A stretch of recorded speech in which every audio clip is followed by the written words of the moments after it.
All praise, glory, and honor certainly due to the Most High, the God of the patriarchs, Abraham, Isaac, and Jacob, and peace to you in the name of Jesus. This is your brother Elisha Israel of the household of faith. And I count it truly a blessing each and every time that I can come before you to preach the word of God, and never do I count it as a light thing to do so. Brothers and sisters, it never fails. I'm here to tell you that it never fails. Anytime you deal with the rapture, or the lack thereof, because there is no rapture from great tribulation. The Bible does not say this. It's one of those doctrines of people, they get offended and they feel some type of way. I guess it's Drake that say they get in their feelings instead of in their book, because they come out with a whole bunch of scriptures and Bible verses that have nothing to do with the subject at hand specifically. Or it's it's just a lack of understanding. It's unfortunate because this is nothing to play with, really.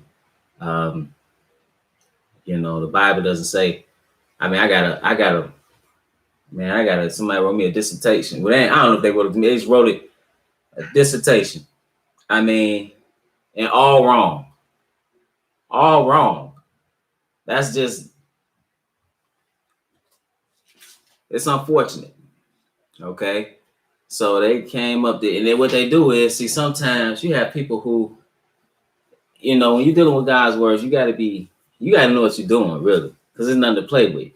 I've seen people. I was just watching something. As a matter of fact, I was just watching something a few minutes ago, about 20 minutes ago or so, and it was this Muslim who was basically trying to say that Jesus didn't die.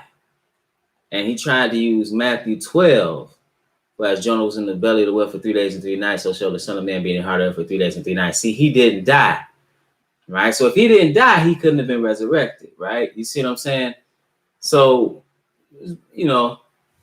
people don't know. And then he was adding words to the Bible that the Bible doesn't say to try to substantiate his point. See, it's danger now. This is nothing to play with. People's lives are at stake. That's why I don't like people talking on the side, don't have a clue what they're talking about, because it's that serious. It's this, when the great tribulation take place, you got to know what to do. And so that's why I'm gonna deal with this again. I was going to deal with some aspects of it anyway, but just this 5-paragraph essay this person wrote, like he was trying to get into college. A scholarship essay he wrote. It's unfortunate. That's all I can say to it. And he comes up with all, and there's another thing. What he did, he tried the dump truck method. What's the dump truck? The dump truck method is when you just dump a whole bunch of verses on somebody, and it ain't got nothing to do with specifically answering the question in an appropriate way. But so they're there so you can deal with each one. Well, no. You know how I deal with trash? Throw it away. Throw it away. That's how I deal with it. Throw it away. So I just erased it. Yeah, I don't have time for that. People, well, what about this? He got 99 reasons why. Literally, like number 1, 2, 3, 4, 5, 6, and all wrong. Cold stuff. Jesus Christ is saying yesterday, today, and forever. I'm the Lord, I change not. Start talking about lies. Start talking about all this stuff. Ain't got nothing to do with being saved from the rapture. And then, of course, has the wrong timeline. So I will deal with that because I was going to deal with that anyway. Okay? No, I'm not posting it. Because, see, people will see it. See, that again, that's what I was saying. People, that's the danger in this. See, people who are unstable, unlearned, don't really understand, but are trying to get some understanding. They'll see what he said and be led astray. I've seen that, man. I've seen that plenty of times where people who don't have a footing, they're trying to learn, but they watching some of any and everything, and they'll ask you a question, and you be like, man, what in the world? Because they confused. Why? because they are dealing with so much, and they don't understand it. They don't understand that, you know, somebody might have something right, but then on the other hand, it could be completely wrong. So much so that you dealing with it, your salvation could be at stake. They can have some stuff right. See, that's why I say it's dangerous, because, you know, and if you don't have that's one thing when I found the truth, brothers and sisters, I was dealing with the truth. I wasn't too much trying to listen to a whole lot of other stuff, and then it wasn't as prevalent. It wasn't as prevalent. You know, it wasn't as prevalent like it is now, like YouTube and things like that. When I was getting into it initially, I'm not saying YouTube didn't exist. I don't know when YouTube started, but I don't remember all these. You know, it's a plethora of videos and different things you can watch right now and listen to. A lot of people don't know what they're talking about. They know some things, but then they are in total error in other ways. I mean, in ways that these are salvation issues. You know, justification through the law. On one hand, so don't get baptized, justification through the law. And on the other hand, all you got to do is believe in Jesus. You ain't got to keep the law at all. You see what I'm saying? Well, it's a floating Sabbath. You know, it go by them. It's just a bunch of foolishness out here. And the Great Tribulation, people are acting like this doctrine of the rapture from Great Tribulation is now acting like it's old. This is a new doctrine. It's relatively new. You talk about a doctrine that's like 18.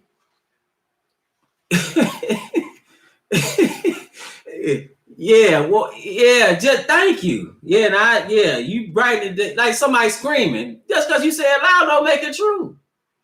Just because you write a whole bunch of script, you took your time, he just a typing. I'm like, man, if you don't get that garbage out of here. I'm not calling the scriptures garbage. I'm talking about what you talking about and how you is characterizing them as garbage. So let me go to let me start off with the timeline. Let's go to Daniel, because it's not 7 years. It's not a 7-year Great Tribulation. I'm going to show you where they get this from. This is Daniel. Okay. This is Daniel chapter 9. Okay. And here, this is Daniel chapter 9. And verse, I'm going to pick it up here. I'm going to just read this again. The context is important. He said, Daniel chapter 9 and 7, and he shall confirm the covenant with many for 1 week. And in the midst of the week, he shall cause the sacrifice and the oblation to cease. Now, that these people who believe there's a 7-year Great Tribulation period. See, so they'll take this and say in the midst of the week is 7, 3.5 is half. So they say after 3.5 years of Great Tribulation, then it's going to be a rapture. And then you got 3.5 years. So it's going to be like, no, and they say this is talking about the Antichrist or the man of sin. That's what they say this is talking about. Okay. So that's where they get this 7-year Great Tribulation from. But if you read it in context, brothers and sisters, you'll know that this is not talking about the Great Tribulation. That's what people don't understand. It's not talking about Great Tribulation. So now this is let's pick it up at verse 24. So Daniel 9 and verse 24 says, 70 weeks are determined upon our people and upon thy holy city to finish the transgression and to make an end of sins and to make reconciliation for iniquity and to bring in everlasting righteousness and to seal up the vision and prophecy and to anoint the most holy. Okay. So now that's what this is talking about. That's what this is talking about. This is talking about something that Jesus is going to ultimately do. It's not talking about the abomination of desolation. Because who is the anointing of the most holy? We know that's him. And that happened. That happened, brothers and sisters, when he was baptized. Okay, so now just to show you that, hold on one second.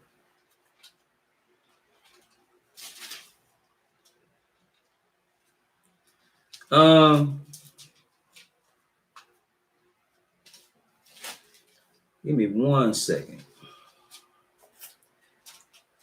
And while I'm doing this, brother Caribbean Mac, do me a favor. Can you tell me? And I'm serious. I'm being for real.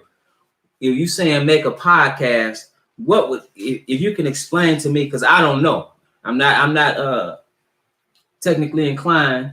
If you can explain to me like the benefit for having a podcast as opposed to, or in addition to YouTube, I would appreciate it if you could tell me how that would be beneficial and what platform I could use. I'd appreciate that if you could do that, please. Because I'm not sure. So now this is Matthew 4, or excuse me, Matthew 3, and it says because this is when he was baptized in verse 15. Jesus answered and said unto him, suffer it to be so now, for thus it becometh to fulfill all righteousness. Then he suffered him. Okay. Then he suffered him, or allowed him. And Jesus, when he was baptized, went up straightway out of the water. And lo, the heavens were opened unto him, and he saw the Spirit of God descending like a dove and lightning upon him. And lo, a voice from heaven saying, this is my beloved Son, in whom I am well pleased. Now, this is again, so when you read, that's what it's talking about. Okay, so he starts his ministry at the age of 32. Not 32, but at the age of 30. Okay. So let's go back. Daniel 9 and verse, because I want to read another place, but I'm gonna keep going. Daniel 9 and verse 25. It said, know therefore and understand that from the going forth of the commandment to restore and to build Jerusalem unto the Messiah, the prince shall be 7 weeks and 62 weeks. The street shall be built again, and the wall even in troublous times. What is that talking about? What's this commandment to restore and to build Jerusalem? The commandment to restore and to rebuild Jerusalem took place. The specific commandment here is from Artaxerxes in about 457 BC. Now, Cyrus, that's why you read a matter of fact, hold your finger here. And if you go to Isaiah, the 44th chapter, excuse me, where it says in verse 28, that saith of Cyrus, he is my shepherd and shall perform all my pleasure, even saying to Jerusalem, thou shalt be built, and to the temple thy foundation shall be laid. And you look at history, Cyrus did allow this, Jews to return, but the commandment specifically that this is referring to was 457 BC. And when you understand these are weeks of years, okay? These are weeks of years. So when you add it up, you get to where the Messiah is when he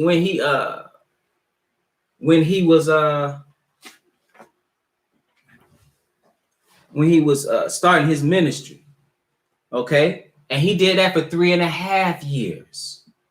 Okay, so this is just so we can understand this. Know therefore and understand that from the going forth of the commandment to restore and to rebuild, and to build Jerusalem unto the Messiah, the Prince, shall be 7 weeks and 62 weeks. Again, those are weeks of years. And the street shall be built again, and the wall even in troublous times. What is that talking about? When you read about it in the days of Nehemiah and Ezra, when they were trying to rebuild the temple, they were trying to rebuild Jerusalem. Well, they had their weapons in one hand. They were building. Why they had their weapons? Because the surrounding people didn't want them to do it. Those were the troublous times in which Jerusalem was rebuilt. Okay, so then it says, and after 62 weeks shall Messiah be cut off. So after this time, what happens? He is cut off. Then it says something. It says, but not for himself. It says, but not for himself. It says, excuse me. It says, but not for himself, because he didn't die for something that he did. Okay.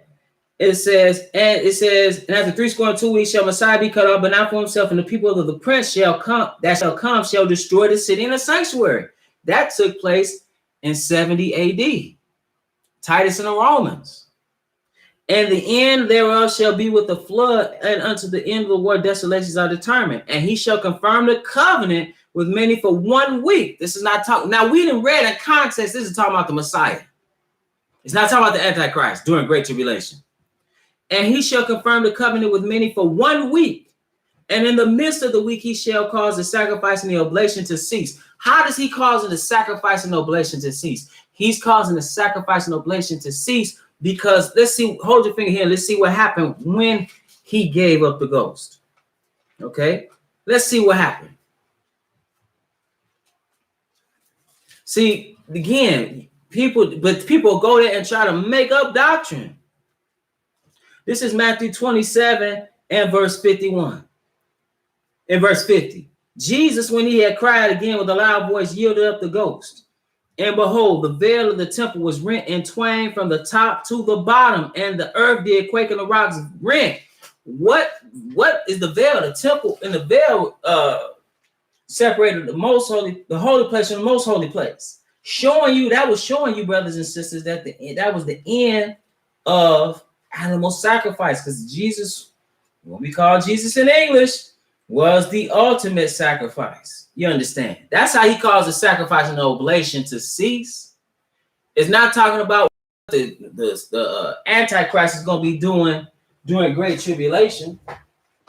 That's not what that's talking about. Okay?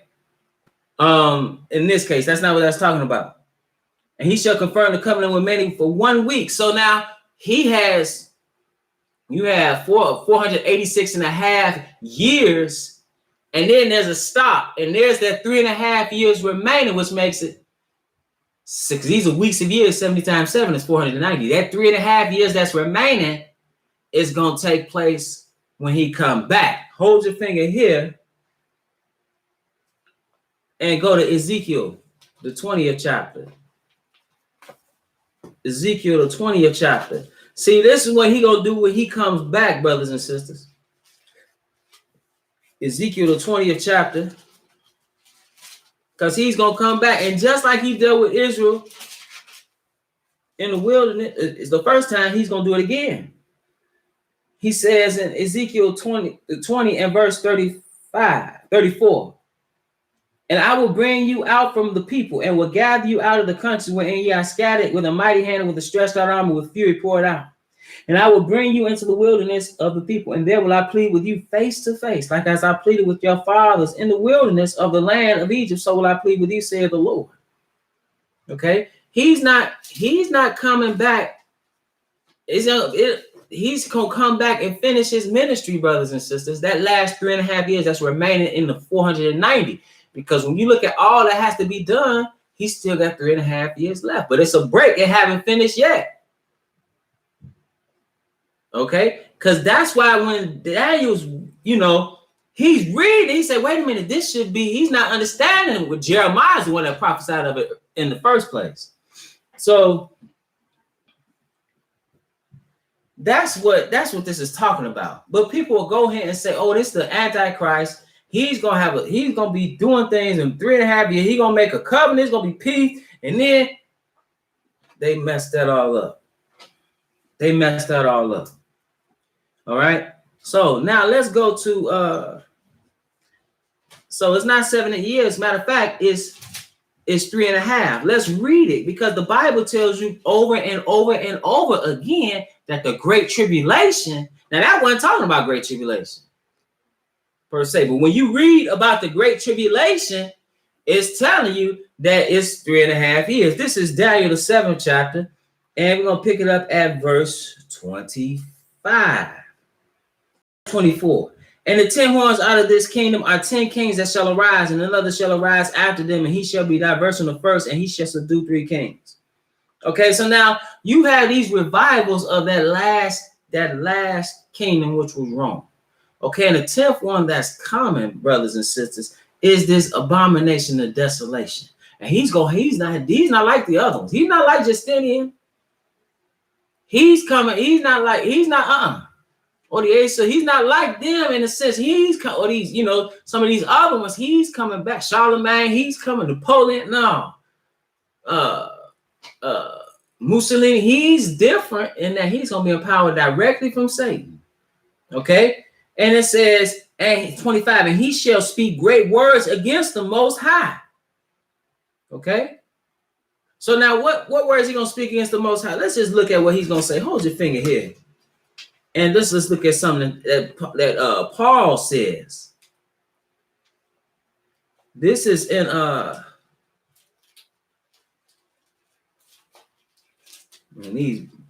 this Bible about done. This one's sticking together. Okay. Hardly can turn the pages. This is 2 Thessalonians 2. And verse 1, it says, now we beseech you, brethren, by the coming of our Lord Jesus Christ and by our gathering together, that you be not soon shaken in mind or be troubled, neither by spirit, nor by word, nor by letter as from us, as that the day of Christ is at hand. Because something got to happen first. It said, let no man deceive you by any means, for that day shall not come except there come a falling away first, and that man of sin be revealed, the son of perdition. All right, so this same one that Daniel's talking about, it said, who opposed and exalted himself above all that is called God, or that is worship, so that he as God sitteth in the temple of God, showing himself that he is God. And that's how you know a temple has to be rebuilt. A temple has to be rebuilt. But nevertheless, back in Daniel 7 and 25, it said, he shall speak great words against the Most High. See, he said, I'm God, vicar of Christ, right? Replacement for the Son of God. He don't need no replacement. You certainly ain't it. That's what the Pope, vicarious filii.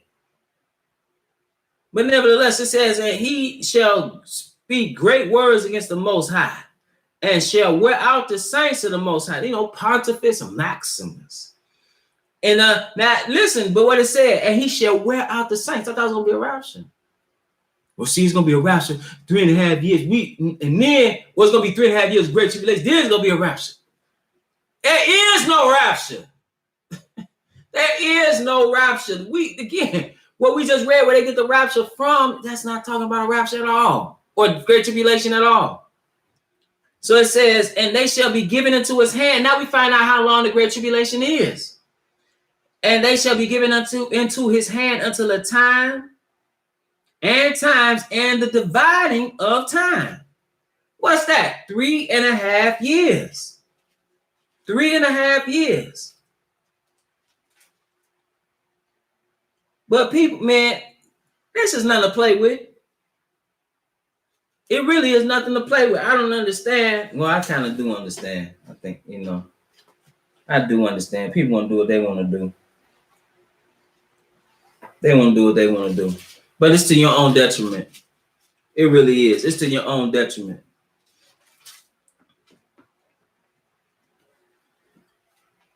Let's read it here. This is Daniel 12 in verse 7.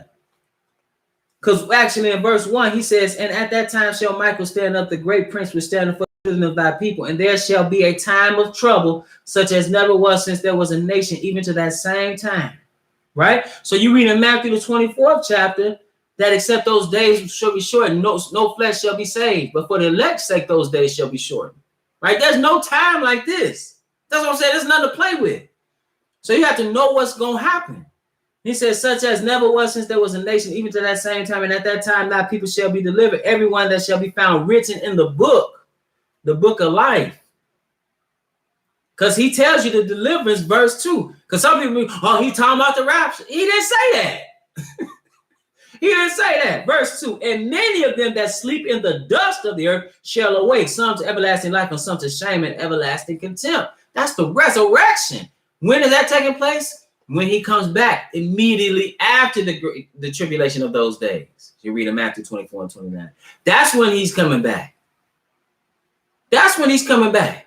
That's what Thessalonians is talking about. The first resurrection. It's not talking about rapture. You don't see the word. You don't see, that's not talking about rapture at all. That's talking about the resurrection. That's what it's talking about. So then he said something about the time frame. And I heard a man clothed in linen, which was upon the waters of the river, when he held up his right hand and his left hand unto heaven, and swear by him that liveth forever, that it shall be for a time, times and a half. And when he shall have accomplished to scatter the power of the holy people, all these things shall be finished. That's the time of the great tribulation, 3.5 years. Let's go to book of Revelation, the 11th chapter. Because the Lord is going to have some men to counter what this abominable man is doing.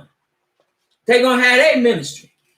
And brothers and sisters, even they going to die. You talking about, see, this ain't nothing to play with. You talking about a rapture. Even the men of God that got power directly from God, they going to die. They going to get killed. Man, you better wake up. Revelation, the 11th chapter and verse 2.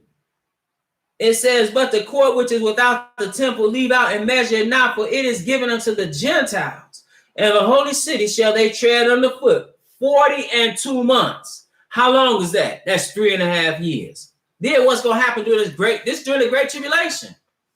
And I will unto my 2 witnesses, and they shall prophesy 1,203 score days, 1,260 days, times in the dividing of time, 42 months. He said, these are the 2 olive trees and the 2 candlesticks standing before the God of the earth. You read that in Zechariah, the 4th chapter. Then it says, and if any man will hurt them, fire proceeded out of their mouth and devour their enemies. Just like Elijah spoke, the prophet Elijah spoke. And he said, if I be a prophet, let fire rain down, let lightning come down. And that lightning came down and destroyed those men. They'll have that type of power. So it says, and if any man will hurt them, fire proceeded out of their mouth and devour their enemies. And if any man will hurt them, he must in this manner be killed. These have power to shut heaven, that it rain not in the days of their prophecy, and have power over the waters to turn them to blood. So they're going to be bringing plagues, right? But they speaking for God, though. See, there come a time when, so you got to think this is going to be a tumultuous time. You got this man of sin on one hand, and then all these rebellious inhabitants of the earth, they're going to be catching it from the 2 witnesses.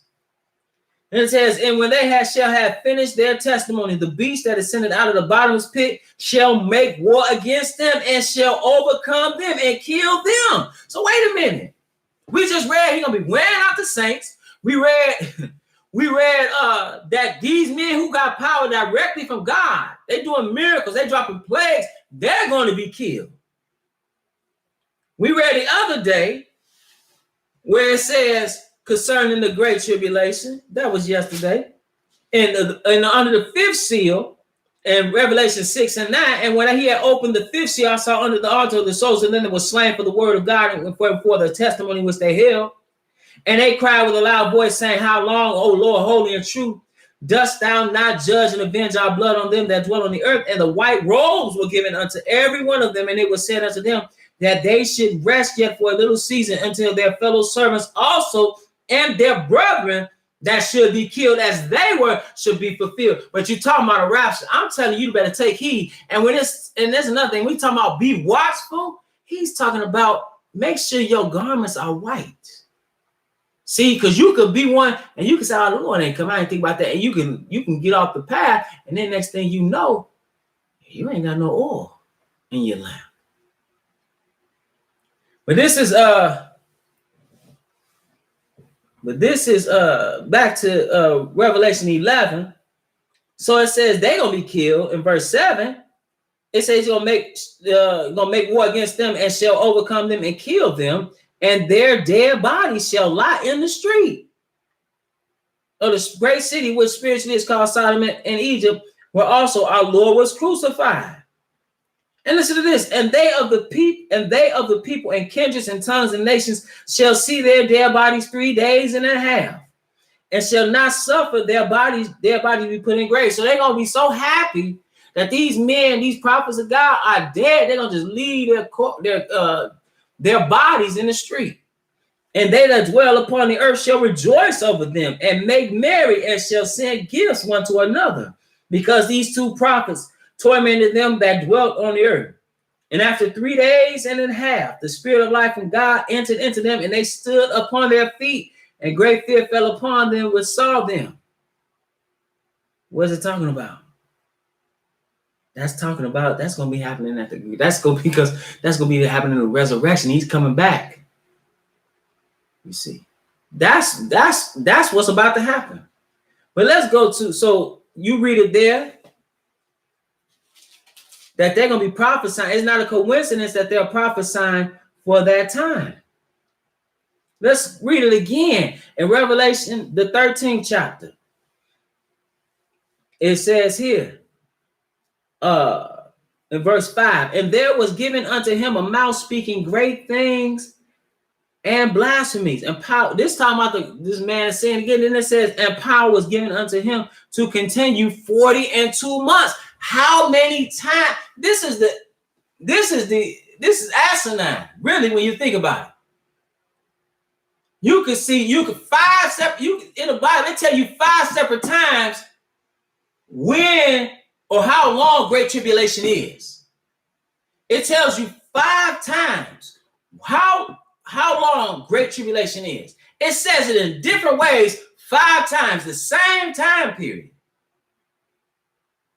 But then you will go to something that's not talking about the great tribulation and then say that it's 7 years. The complete opposite. The complete opposite. It's just like you see all over the Bible, Old Testament, New Testament, the Sabbath, the seventh day. But you would come with the complete opposite, the first day. Why, man? That kind of mindset is scary. That's scary. When you can read something, you can read it over and over and over again. It's 5 separate times, just 3.5 years. But then you want to read something that's not dealing with that, and you say, well, it's 7 years. And here goes some other verses that are out of context that ain't really got nothing to do with the specific subject at hand. I'm gonna throw these up, and then I'm gonna make this dissertation. You wasting your time. You better get a clue before it's too late. You better get a clue before it's too late. Because this ain't one of them things, it ain't like we talking about a football game.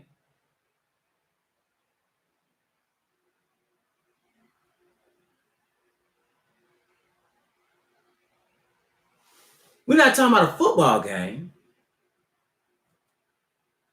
We talking about, it's not like we're going to see who's going to win.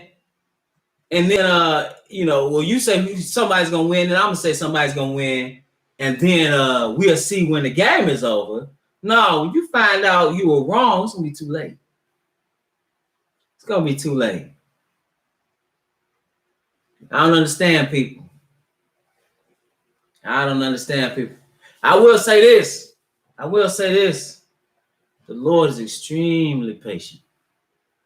You talk about patience. The rebellion of human beings against God and his word is I can't describe it. But nevertheless,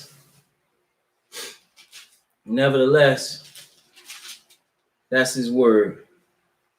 So it says, and it was given him to make war with the saints. Again, he's killing the saints. Thought it was a rapture. No. In verse 7, and to overcome them, and power was given him over all kindreds and tongues and nations. Okay. Now, but there is an escape during great tribulation. That's the thing. It's an escape. It's just not you going to heaven, because he told you, whither I go, ye cannot come. Where did he go? He went to heaven. He told you no man had to sit up in the heaven. That third heaven where the Father and the Son dwell. When he comes back, he's not coming back to take you to heaven. He's coming back. He's going to take over this world. He's going to reign in. Hold your finger. Stay in Revelation. Hold your finger there. Let's just read something. Because, I mean, people don't have a clear understanding of what he's doing when he come back anyway. That's why they say things like what the individual said. Because when you understand what's going on, you understand that that's really you going to heaven. That's not biblical. That's not biblical. This is Luke 1. Just to show you something here. Luke 1 and verse 31. Because here Gabriel comes before Mary or Miriam, Jesus' his mother.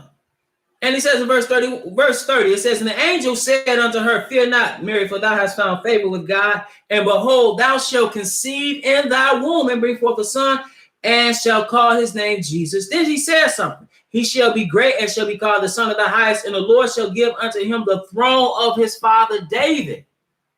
And he shall reign over the house of Jacob forever, and of his kingdom there shall be no end. Where was the throne of David? Was the throne of David in heaven? No, that's the Father's throne. Matter of fact, just go back since you got your finger in Revelation, since we don't have a clear understanding. Revelation 3 and verse 20. He said, behold, I stand at the door and knock. If any man hear my voice and open the door, I will come in to him and will sup with him and he with me. He's been trying to commune with you since the very beginning. It says, to him that overcometh will I grant to sit with me in my throne, even as I overcame and sat down with my Father in his throne. Where's the Father's throne at? That's in heaven, brothers and sisters. Where is his throne at? His throne is in Jerusalem. He's going to sit on David's throne. We know from Psalms, this example, Psalms 110, where it says, the Lord said unto my Lord, sit thou at my right hand until I make thine enemies thy footstool. That's the Father talking to the Son. He said, just sit tight, because it's going to come a time where I'm going to destroy all these people, and the kingdoms of this world are going to become the kingdoms of our Lord and of his Christ. And he's going to reign forever and ever. But he tells you from where.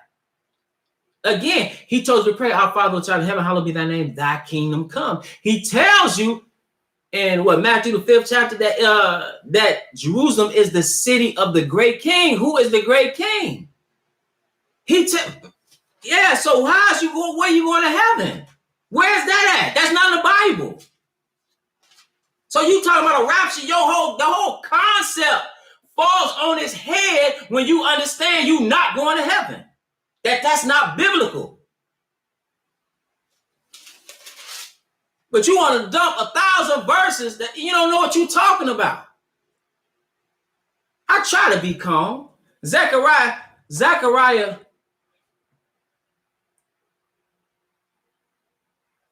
Here we go again.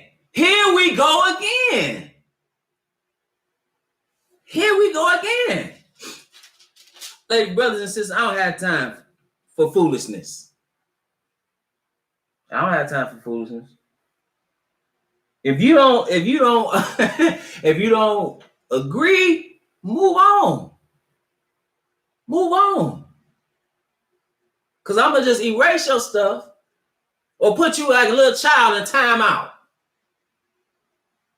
Timeout, Timmy. Timeout. Go to timeout. Zechariah the 14th chapter.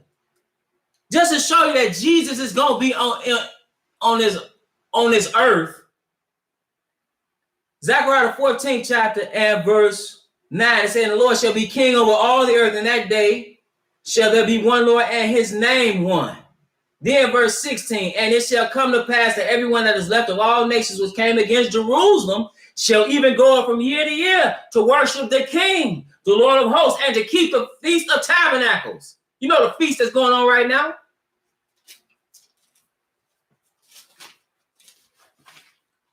Isaiah the 66th chapter, real quick.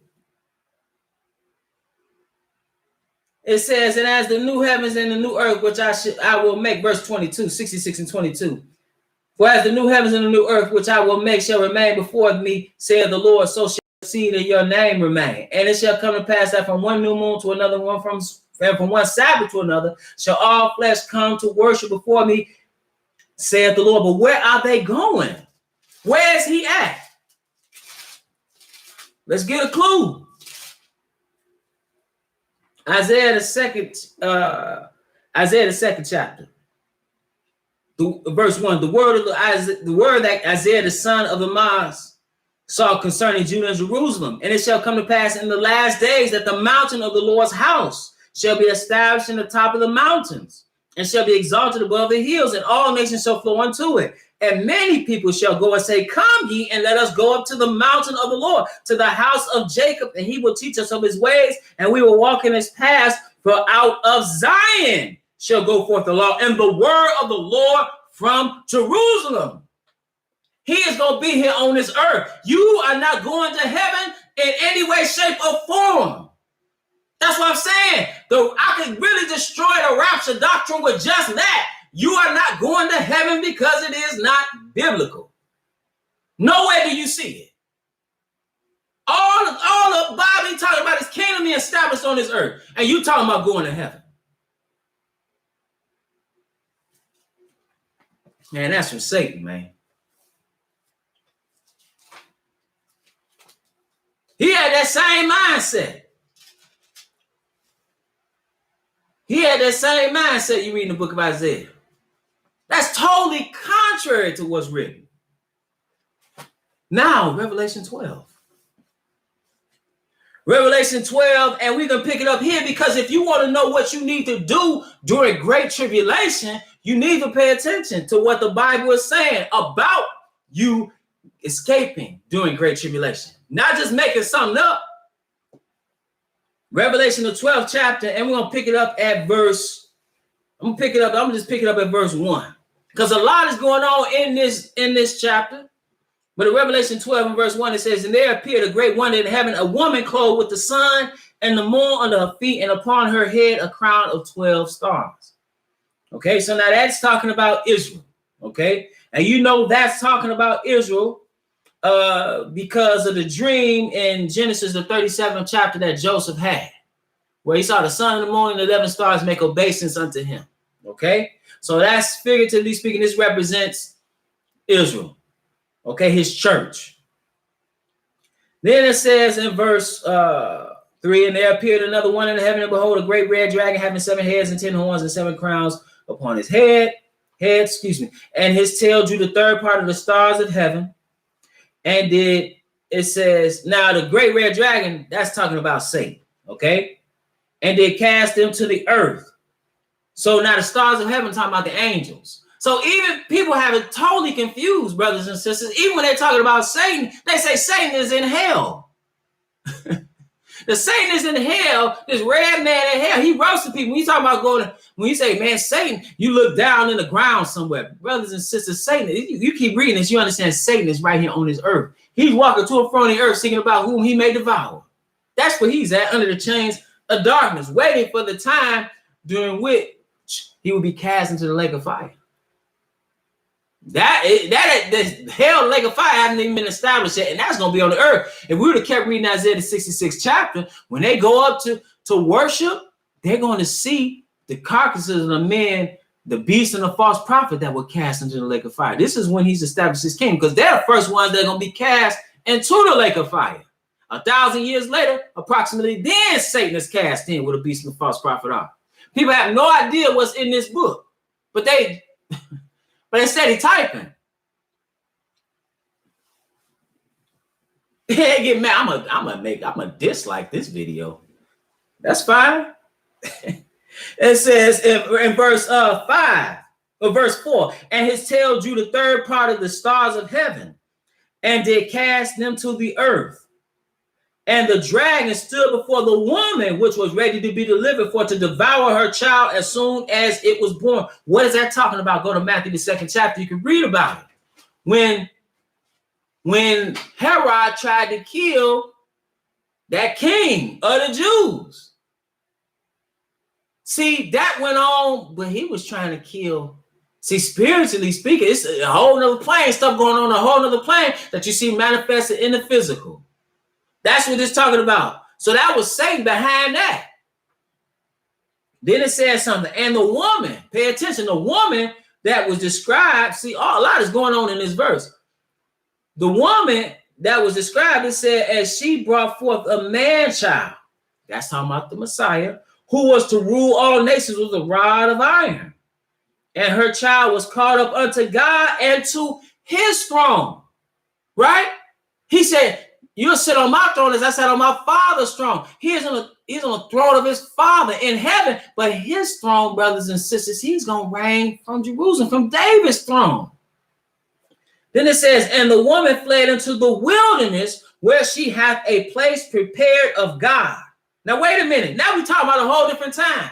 From 2 verses, you didn't skip from the birth of the Messiah all the way until beyond our days in 2 verses. It says, and the woman fled into the wilderness where she had a place prepared of God. Listen to how long it is. That they should feed her there 1,260 days. 1,260 days. That should sound familiar because that's the length of the Great Tribulation. So wait a minute. So what's the escape from Great Tribulation? Is it to be raptured, which you cannot read about, or is it to be taken into this place prepared? That's what it is. Skip down to verse 13. And when the dragon saw that he was cast upon to the earth, he persecuted the woman which brought forth the man-child. Again, he persecuted Israel. Then they said, and to the woman were given 2 wings of a great eagle. That's figurative of this mighty deliverance from great tribulation, that she might fly into the wilderness, into her place where she is nourished for a time and times and a half a time. Again, 1,260 days in one place, 3.5 years. We read it several other times. That's what this is talking about. So the place of safety, brothers and sisters, during great tribulation is the wilderness. It's not the rapture. And you have, when you talk about foolish, you have people who will say, well, the saints are the Christians going to be raptured off into heaven and the Jews going to be in the wilderness. You cannot read that anybody is going to heaven. The third heaven where the Father and the Son are. You cannot read that. The deliverance from great tribulation, brothers and sisters, is the wilderness. And see, people going to mess around. They playing games. And what's going to happen is they're going to be caught up in the great tribulation. And they're going to end up taking that mark. And you end up taking that mark. You damn yourself to hell. That's what the problem is. So it says in verse 14, and to the woman were given 2 wings of a great eagle, that she might fly into the wilderness, into a place where she is nourished for a time and times and a half a time, 3.5 years. Is that coincidence? No, it is not. Then it says from the face of the serpent, verse 15, and the serpent cast out of his mouth water as a flood after the woman, that he might cause her to be carried away of the flood. So now Satan's trying to drown these people. Then it says, and the earth helped the woman, and the earth opened her mouth and swallowed up the flood which the dragon cast out of his mouth. And the dragon was wroth. Now he's angry with the woman. Who is the woman? Israel. And went to make war with the remnant of her seed. Listen to who he's making war with. Which keep the commandments of God and have the testimony of Jesus Christ. Have you noticed, brothers and sisters, that the saints of God are continually being persecuted during the Great Tribulation? With so much persecution, I ask the question, what about the rapture? There is no rapture. Daniel, this is the last place, Daniel.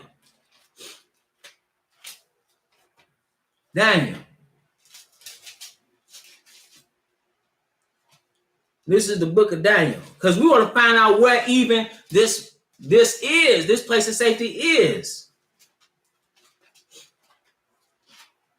This is the book of Daniel. We want to pick it up at Daniel, the 11th chapter. And I want to pick it up at verse 36. Because here, in the first part of Daniel, some verses ahead of this one is talking about Antiochus Epiphanes. Antiochus Epiphanes is a shadow of this abomination of desolation. Okay, read up on him on your own time. Offer swine on your altar, just, wicked man. But verse 36, it says, and the king shall do according to his will. Now, this is talking about this man of sin that's to come during great tribulation. And he shall exalt himself. Again, we read him exalting himself. Okay? And himself above every god, and shall speak marvelous things against the God of gods, and shall prosper till the indignation be accomplished, for that is determined shall be done. Now, I'm going to skip down a little bit. Now, it says here, in verse 41, he shall enter also into the glorious land. Now, he's going to be in the promised land. Okay? So people are like, let's go back to the land. Well, he understands there's going to become a time when he's going to enter there. And many countries shall be overthrown. And he's going to have power, brothers and sisters. He's going to have a military behind him, backing him, and he's going to have power. But and understand who this is. Okay, so now the abomination of desolation, brothers and sisters, is the one coming out. It's the one coming out of the papacy, out of the office of the Pope. That's who it is. Okay, then you had this military / political type leader, the beast and the false prophet. You're gonna have them have an army throughout Europe. They're gonna be empowered. The reunification of the Roman Empire. He shall enter into verse 41. He shall enter also into the glorious land, and many countries shall be overthrown. But listen closely, pay attention. But these shall escape out of his hand. Now wait a minute. Some are going to escape out of this man's hand. He's going to be overthrowing countries left and right, but some are going to escape. Let's see who escapes. Even Edom and Moab and the chief of the children of Ammon. He shall stretch forth his hand also upon the countries, and the land of Egypt shall not escape. But he shall have power over the treasures of gold and of silver and over all the precious things of Egypt, and the Libyans and the Ethiopians shall be at his steps. But it says something. It says, but these shall escape out of his hand. Edom, Moab, and Ammon. If you familiar with the scriptures, that's a place where the wilderness was. You have a wilderness of those places, and that's located in present day Jordan. That's where that's located. If you compare an old biblical map to where they believe Edom, Moab, and Ammon is located, you compare it to a modern day map, you see that's Jordan. Okay? That's Jordan. Even having an Ammon in Jordan, present day Jordan. That's the namesake. That or similar. It's very similar. That's spelled slightly different, but that's where the place of safety is. That's your escape from great tribulation. Excuse me. It's not you being raptured off into heaven, because again, you are not going to heaven. You can't read that. You can't read it. So, brothers and sisters, that's what it is. It's still, guess what? It was no rapture yesterday. I mean, like the doctrine, you know what I mean? The doctrine, it was false yesterday, and the doctrine is still false today. And with that, I want to remind you that we're at the Household of Faith, meet every Sabbath at 5925 West 25th Avenue in Gary, Indiana. We invite you to come out and worship with us, where you can hear the uncut, unadulterated word of God. If you're not in that area, we live stream right here on the Israel Teach YouTube channel. You can also catch us at our website at www.israelteach.org. I'd like to say peace to those listening. Shout out to my brother Elbert. Peace to you. And brother Caribbean Mac, I'll be looking forward to that email, because that would be helpful, because I'm not technically or technologically inclined. And I just like to say peace to everybody that's listening. And I hope that and pray that you are edified and that you're enjoying this Feast of Tabernacles, because you know what's about to happen, right? I mean, now, and relish in these in the feast days of God, and then be in the next coming months, because of all of the folly really begins with these pagan days. But with that, brothers and sisters, it's always my prayer that you were edified.